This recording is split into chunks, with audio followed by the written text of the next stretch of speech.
Just generally wanted to understand Anupama ಹೇಗೆ ನಿಮ್ಮ ಲೈಫನ್ನ ಈ ಥರ ವಿಚಾರಗಳೆಲ್ಲ ಆದಾಗ ಹೇಗೆ ನೋಡ್ತೀರಾ? ಬಿಕಾಸ್ ನಾನು ನೋಡ್ದಂಗೆ quite an independent strong woman. ಕೆಲವು ಸತಿ ಆಚೆಯಿಂದ ಪ್ರಪಂಚಕ್ಕೆ ನೋಡೋಕ್ಕೆ ಸ್ಟ್ರಾಂಗ್ ಇಂಡಿಪೆಂಡೆಂಟ್ ವುಮನ್ ಅನ್ನೋ ಟ್ಯಾಗ್ ಚೆನ್ನಾಗಿದೆ, ಬಟ್ ಒಳಗಡೆ ನಿಮ್ಗೆ ಎಲ್ಲೆಲ್ಲಿ ಟೊಳ್ಳಿದೆ ಎಲ್ಲೆಲ್ಲಿ ಏನಿದೆ ನಮಗೆ ಗೊತ್ತು, ನಿಮಗೆ ಗೊತ್ತು. ಕರೆಕ್ಟ್. ಸೊ ಇದೆಲ್ಲ ಲೆಕ್ಕ ಹಾಕ್ಕೊಂಡು ದೇವರು ದಿಂಡ್ರು ಈ ನಂಬಿಕೆಗಳೆಲ್ಲ ಹೇಗೆ? ದೇವ್ರಂದರೆ ಓಕೆ, ನಾನು ಆ ಮಂತ್ರ ನನಗೆ ಒಂದು ಮಂತ್ರನೂ ಹೇಳಕ್ಕೆ ಬರಲ್ಲ, ಎಂಥದ್ದು ಬರಲ್ಲ. ನಂಗೆ ದೇವ್ರ ಪೂಜೆ ಮಾಡೋಕ್ಕೆ ಬರುತ್ತೆ ಅಷ್ಟೇ. ಅಂದರೆ ಓಕೆ, ನಾನಿವತ್ತು ಬೆಳಗ್ಗೆ ಎದ್ದಿದ್ದೀನಿ ಅಂದರೆ ಐ ಆಮ್ ಗ್ರೇಟ್ಫುಲ್, ನನಗೆ ಬದುಕಿದ್ದೀನಿ. ಯಾಕಂದರೆ ಇವತ್ತು ಮಲಗಿದವ್ರು ನಾಳೆ ಬೆಳಗ್ಗೆ ಎದ್ದೇಳ್ತಾರ ಇಲ್ವ ಅಂತ ಗೊತ್ತಿರುವಂಥ ಸಿಚುವೇಷನಲ್ಲಿದ್ದೀವಿ ನಾವು. ಇವತ್ತು ಬೆಳಗ್ಗೆ ಎದ್ದಿದ್ದೀನಿ ಅಂದರೆ I am so grateful to God. Okay, ಇವತ್ತೇನೋ ನನಗೇನೋ ಮಾಡೋಕ್ಕಿದೆ, ನನಗೇನೋ ಒಂದು ಪರ್ಪಸ್ ಇದೆ. ಈ ಥರ ಬುದ್ಧಿ ಪ್ರಾಬ್ಲಿ ಒಂದು 6 years ಹಿಂದೆ ಇರಲಿಲ್ಲ ನನಗೆ. ಹಾಗಂತ ದೇವ್ರ ಪೂಜೆ ಮಾಡಲಿಲ್ಲ ಏನೋ ಆಗ್ಬಿಡುತ್ತೆ, ಹಬ್ಬದಲ್ಲಿ ಈ ಶಾಸ್ತ್ರಗಳನ್ನೇ ಫಾಲೋ ಮಾಡ್ಬೇಕು, ಅದೆಲ್ಲ ಮಾಡಲ್ಲ. ಮನ್ಸಲ್ಲಿ ಕಲ್ಮಶ ಇಲ್ಲದೆ ದೇವ್ರನ್ನ ಥ್ಯಾಂಕ್ ಯು ಅಂತ ಹೇಳೋದಷ್ಟೇ ನಾನು. ನನಗೆ ಅದು ಬೇಕು, ನಂಗೆ ಇದು ಬೇಕು, ಇದು ಕೊಡು. Never asked anything till today. I'm like okay thank you. ನನಗೆ ಇರೋಕ್ಕೆ ಮನೆ ಇದೆ, ಬಾಡಿಗೆ ಕಟ್ಟೋಕ್ಕೆ ದೇವ್ರ ಶಕ್ತಿ ಕೊಟ್ಟಿದ್ದಾನೆ, ಕೆಲಸ ಮಾಡೋಕ್ಕೆ ಯೋಗ್ಯತೆ ಕೊಟ್ಟಿದ್ದಾನೆ, ಜನ ಇನ್ನೂ ನೋಡ್ತಿದ್ದಾರೆ, ಆ್ಯಂಡ್ 3 ಹೊತ್ತು ಊಟ ಇದೆ. ಇದಕ್ಕಿಂತ ಇನ್ನೇನು ಬೇಕು ಲೈಫಲ್ಲಿ? ಆಬ್ವಿಯಸ್ಲಿ ಜನ ನೋಡಿದ್ರೆ ನಮಗೆ ಕೆಲಸ ಸಿಗೋದು, ಬಟ್ ಇದೆಲ್ಲದಕ್ಕೂ ಒಂದು ಪಾಸಿಟಿವ್ ಜಾಗನ ಹಾಕೊಟ್ರೋ ದೇವರು. ಓಕೆ, ನಿಂಗೇನೋ ಪರ್ಪಸ್ ಇದೆ ಲೈಫಲ್ಲಿ ಮಾಡೋಕ್ಕೆ, ಯು ಗೋ. ಇವತ್ತು ಬೆಳಗ್ಗೆನೂ ನಿನ್ನ ಎಬ್ಬಿಸ್ತೀನಿ, ಯಾರಿಗೂ ಕೆಟ್ಟದನ್ನು ಬಯಸದೆ ಏನೋ ಮಾಡ್ಕೊಂಡಾಗ ಅದನ್ನೇ ದೇವ್ರ ಹತ್ರ ಕೇಳ್ತೀನಿ. ಇವತ್ತು ಯಾರಿಗೂ ಬಗ್ಗೆನೂ ಮಾತಾಡಬಾರ್ದು, ಯಾರ ಬಗ್ಗೆನೂ ಕೆಟ್ಟದ್ದು ಅಂದ್ಕೊಳ್ಬಾರ್ದು. ಈಗಂತೂ ನನಗೆ ಆಫ್ ಲೇಟ್ ಅದೇ ಆಗಿಬಿಟ್ಟಿದೆ. ನಂಗೆ ಯಾರ ಬಗ್ಗೆನೂ ಕೆಟ್ಟ ಥಾಟ್ ಬೇಡ, ನಾನು ಯಾರ ಬಗ್ಗೆನೂ ಯಾರ ಫ್ರೆಂಡ್ಸ್ ಹತ್ರನೂ ಮಾತಾಡಬಾರ್ದು. Just good things and only positive things around me, ಆ ಥರ ಅಂದ್ಕೊಂಡೆ ಅಲ್ಲಿ ಸ್ಟಾರ್ಟ್ ಮಾಡಿದೆ. ಹಾಗಾಗಿ ದೇವ್ರನ್ನ ಪೂಜೆ ಮಾಡಿನೇ ನಾನು ಶುರು ಮಾಡ್ತೀನಿ. ನಾನು ಎದ್ದ ತಕ್ಷಣ ಆಬ್ವಿಯಸ್ಲಿ ನಾನು ಇವತ್ತು ಎದ್ದಿದ್ದೀನಿ, I am alive, that's how I start my day. And ನೀವು ಹೇಳಿದಾಗೆ ಹೌದು, ನಾನು ಸ್ಟ್ರಾಂಗ್ ಇಂಡಿಪೆಂಡೆಂಟ್ ವಿಮೆನ್ ಆಗಿ ಕಾಣ್ಬೋದು. ಸಮ್ಟೈಮ್ಸ್ ನೋಡಿ, ಈ ಥರ ಈಗ ಒಂದು ವಾರದಲ್ಲಿ ಆಗಿರುವಂಥ ಈ ನೆಗೆಟಿವ್ ಎನರ್ಜೀಸ್ ನಂಗೆ ಹೆಂಗೆ ಎಫೆಕ್ಟ್ ಆಗುತ್ತೆ, ಅದೇ ಥರ ಆಬ್ವಿಯಸ್ಲಿ ಜನ ಏನಾದ್ರು ಮಾತಾಡಿದಾಗ ಎಫೆಕ್ಟ್ ಆಗೇ ಆಗುತ್ತೆ. ಬಟ್ ಉದಾಹರಣೆಗೆ ವಾಟ್ ಫೇಸ್ ಆಫ್ ನಿಮ್ಮ life would you want to look at? ಕೆಲವು ಸತಿ ಇಂಟ್ರಾಸ್ಪೆಕ್ಷನ್ಸ್ ನಡೆಸ್ತೀವಿ ಗೊತ್ತಾ, ನಾವು ಅವತ್ತು ಆ ಲೈಫನ್ನು, ಈ ಘಟನೆನ ಇವತ್ತು ಇನ್ನೂ ಬೆಟರಾಗಿ ಹ್ಯಾಂಡಲ್ ಮಾಡ್ತೀವಿ ಅಂತ ಇವತ್ತು ಅನ್ಸುತ್ತೆ. ಯಾವುದು ನಿಮ್ಗೆ ಅನ್ಸುತ್ತೆ ಲೈಕ್ ಆ ಸಿಚುವೇಶನ್ ನಾನು ಇನ್ನೂ ಚೆನ್ನಾಗಿ ಎದುರಿಸ್ಬೋದಿತ್ತು? ನಾನು ಹಂಗೆ ಅನ್ಕೊಳಕೋಲ್ಲ, ಬಿಕಾಸ್ ಐ ಥಿಂಕ್ ಆ ಫೇಸ್ನ ನಾನು ಆಕ್ಸೆಪ್ಟ್ ಮಾಡಿದೆ. ನನ್ನ ಕೈಲಿ ಆಗಲ್ಲ, I am very very weak ಅಂತ ಅಂದ್ಕೊಂಡಿದ್ದಕ್ಕೇ I somehow pushed myself, ಇಲ್ಲ ಏನೋ ಮಾಡಬೇಕಂತ. ಪ್ರಾಬ್ಲಿ ಇವತ್ತು ತಿರುಗಿ ನೋಡಿದಾಗ ಓಕೆ, ಅವತ್ತು ಅಷ್ಟು ವಲ್ನರಬಲ್ ಇದ್ದೆ ನಾನು. ಆವಾಗ ಏನೂ ಮಾಡೋಕ್ಕೆ ಆಗ್ತಾನೆ ಇರಲಿಲ್ಲ. ಇವಾಗ ಕೂತ್ಕೊಂಡು ಈ ಒಂದು ಪೊಸಿಷನ್ ಅಥವಾ ಈ ಒಂದು ಸ್ಟ್ರಾಂಗ್ ಮೆಂಟ್ಯಾಲಿಟಿಯಿಂದ ನೋಡಿದಾಗ ನಂಗೇನೋ ಮಾಡ್ಬೋದಾಗಿತ್ತೇನೋ ಅಂತ ಅನ್ಸುತ್ತೆ. ಬಟ್ ಐ ಥಿಂಕ್ ಆ ಫೇಸ್ ನಂಗೆ ಇಷ್ಟ ಆಗುತ್ತೆ.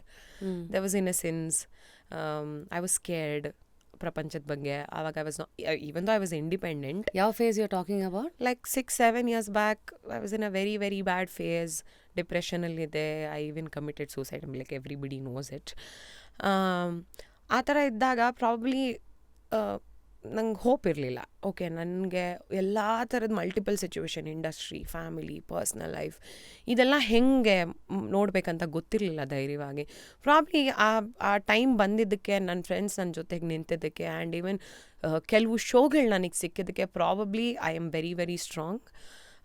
ಹೋಗ್ತಾ ಹೋಗ್ತಾ ಎವ್ರಿ ಫೇಸಲ್ಲಿ ಒಬ್ಬೊಬ್ಬರು ವ್ಯಕ್ತಿಗಳನ್ನ ಭೇಟಿ ಮಾಡ್ತಾ ಹೋಗ್ತೀವಿ, ಒಬ್ಬೊಬ್ಬರು ಒಂದೊಂದು ಪಾಠನ ಕಲಿಸ್ತಾ ಹೋಗ್ತಾರೆ. ಆ್ಯಂಡ್ ಆ ಪಾಠನೇ ಆ್ಯಕ್ಚುಲಿ ನಮ್ಮನ್ನು ಸ್ಟ್ರಾಂಗ್ ಮಾಡೋದು. ವಿ ಥಿಂಕ್ ನಾನು ಇಂಡಿಪೆಂಡೆಂಟ್, ನಾನು ದುಡಿತಾ ಇದ್ದೀನಿ, ನಾನು ಮಾಡ್ತೇನೆ, ಅದಕ್ಕೆ ಸ್ಟ್ರಾಂಗ್ ಆಗಿದ್ದೀನಿ. ಡೆಫಿನೆಟ್ಲಿ ಇಲ್ಲ. I think situation makes us very situation, people and the way you take it. Yes, exactly. ನೀವು ಎಲ್ಲರೂ ದಿನಬೆಳಗಾದ್ರೆ ಈ ಕಡೆ ಸದ್ಗುರು, ಆ ಕಡೆ ಓಶೋ ಬರ್ತಿದ್ರು, ನೀವು ಆಲೋಚನೆ ಅಂತ ಬಂದಾಗ ನೋ ಶೋ ಅಂತ ಹಿಂಗೆ ತಿರುಗಿಸ್ಕೊಂಡು ಬಂದರೆ ಐ ಥಿಂಕ್ ಕಲಿಯೋ ಒಂದು ಗುಣ ಇಲ್ಲಿ ನೋಡ್ತೀರಾ. But I you comfortable sharing? Honestly speaking, ನನಗೆ ಅನುಪಮ ಇಷ್ಟೆಲ್ಲ ಗೊತ್ತಿದ್ರು ನೀವು ಸೂಸೈಡ್ ಮಾಡ್ಕೊಂಡಿರೋ ವಿಚಾರ ನಂಗೆ ಗೊತ್ತಿಲ್ಲ. ಯಾಕೆ ಈ ಥರ?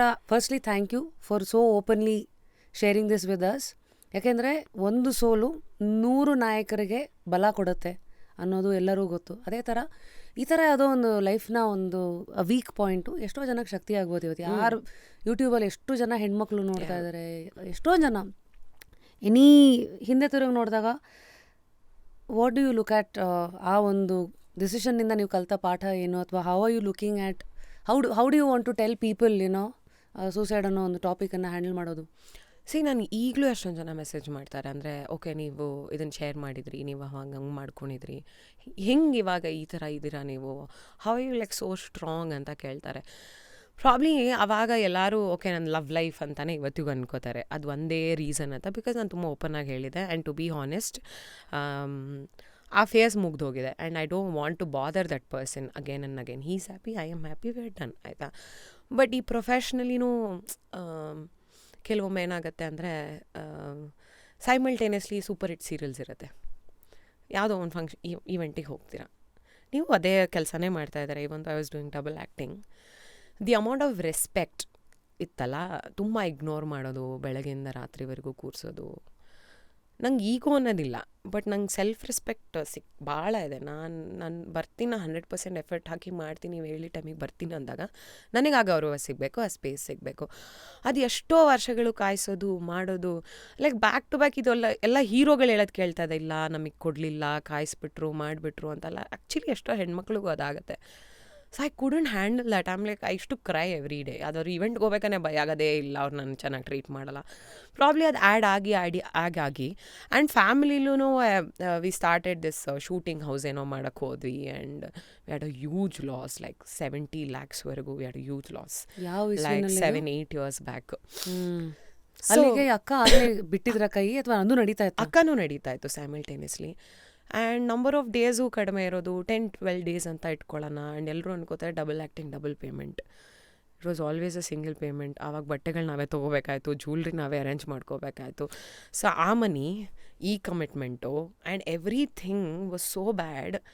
ಆ್ಯಂಡ್ ಅದಂದ್ರೆ ಮೆಂಟಲಿ ವೀಕ್ ಮಾಡ್ತಾ ಹೊಟ್ಟೋಯ್ತು. ಆ್ಯಂಡ್ ಇನ್ನೊಂದೇನಾಗೋಯ್ತು ಅಂದರೆ ಪಾಸಿಟಿವ್ ಆ್ಯಂಡ್ ನೆಗೆಟಿವ್ ಕ್ಯಾರೆಕ್ಟರ್ ಅಲ್ಲ. ನೆಗೆಟಿವ್ ನಂಗೆ ಆ್ಯಕ್ಚುಲಿ ಲಿಟ್ರಲಿ ನೆಗೆಟಿವ್ ಕ್ಯಾರೆಕ್ಟರ್ ಆಗೋಗಿದ್ದೆ ನಾನು. ಮಾಡಿ ನಮ್ಮ ಅಪ್ಪನ ತಳ್ಳಿ, ನಮ್ಮ ಅಮ್ಮನ ತಳ್ಳಿ, ಫೋಟೋ ಗ್ಲಾಸ್ ಎಲ್ಲ ಹೊಡೆದಾಕಿ I was literally in that character. ಯಾರಾದರೂ ನಾನು ಡಬಲ್ ಆ್ಯಕ್ಟಿಂಗ್ ಮುಗಿಸ್ಕೊಂಡು ಮನೆಗೆ ಬಂದು ನನ್ನ ಫ್ರೆಂಡ್ಸ್ ಹಿಂಗೆ ಮುಟ್ಟಿದ್ರು ಹೊಡೆಯೋಕೆ ಹೋಗ್ತಾಯಿದ್ದೆ. I was so into that character. One ಪಾಯಿಂಟಿಗೆ I wanted to like leave ಇದು ಶೋನ. ನಂಗೆ ಆಗ್ತಾಯಿಲ್ಲ, ಹ್ಯಾಂಡಲ್ ಮಾಡೋಕ್ಕಾಗ್ತಾಯಿಲ್ಲ ಈ ನೆಗೆಟಿವಿಟಿನ. ಅಂದರೆ ಇಮಿಡಿಯೇಟ್ ನೆಗೆಟಿವ್ ಆಗಬೇಕು, ಇಮಿಡಿಯೇಟ್ ಪಾಸಿಟಿವ್ ಆಗಬೇಕು. ಈ ಮೆಂಟಲಿ ಫ್ಲಕ್ಚುಯೇಟ್ ಆಗೋ ಸಿಚುವೇಶನ್ ಇದೆಯಲ್ಲ, ಪ್ರಾಬ್ಲಿ ಎಲ್ಲ ಸೇರಿ ಆಮ್ ಲೈಕ್ ಓಕೆ ನಂಗೆ ಬೇಡ ಈ ಲೈಫು ಅನ್ನೋ ಥರ. When you don't get that support ಅಲ್ಲ ಎಲ್ಲ ಕಡೆಯಿಂದನೂ, apart from your friends, probably I think ಅದು ನನ್ನ ವೀಕ್ ಮಾಡಿತ್ತು. Then I even tried, but fortunately I had my friend Neha, she was there. ಅಲ್ಲಿಂದ I think Big Boss did really help me. Season 5, okay this is not me, ನಾನು ಬದಲಾಗಲೇಬೇಕು. Because ಒಂದು inner ಒಂದು strength ಇರುತ್ತಲ್ಲ, ಅದು ಹುಡ್ಕೊಳ್ಳೋವರೆಗೂ time ಸಿಗುತ್ತೆ. ಆವಾಗ ಗೊತ್ತಾಯ್ತು ಓಕೆ ನಾನು ವೀಕ್ ಇಲ್ಲ, ಪ್ರಾಬಬ್ಲಿ ಅನ್ಕೊಳ್ತಾ ಇದ್ದೆ ನಾನು ವೀಕ್ ಅಂತ. I am strong.